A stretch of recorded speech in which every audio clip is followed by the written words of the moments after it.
The 116th Congress will feature 5 new members from Minnesota who'll find the nation's capital twisted in knots. They're walking into a government shutdown on their first day on the job. I mean, it really is extraordinary. But as the U of M's Catherine Pearson reminds us, rank-and-file members have little control over how the shutdown showdown shakes out. The negotiations are at the highest levels. They're with the president and the majority and minority leaders of the House and the Senate. The party split remains the same, 5 Dems and 3 Republicans, but the map has changed. The more rural, conservative 1st and 8th districts flip from blue to red, with Republican newcomers Pete Stauber and Jim Hagedorn. The more suburban, liberal 2nd and 3rd districts flip from red to blue, with DFL newcomers Angie Craig and Dean Phillips.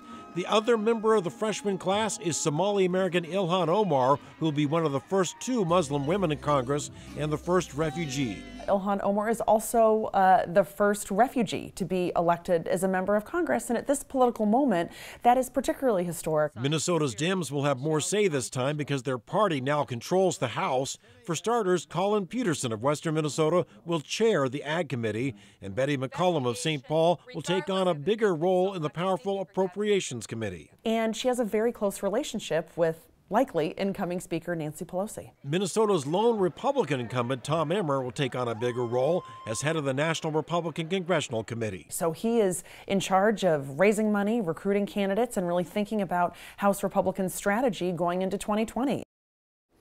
Now, we also lost some seniority with Eric Paulson being unseated and Tim Walz and Rick Nolan deciding to leave Congress. But the upshot here is that a lot of Minnesotans will be moving into higher profile roles in Congress this year. And Julie, those freshman members have already started fundraising for 2020. All right, great piece. Thank you, John. Thanks.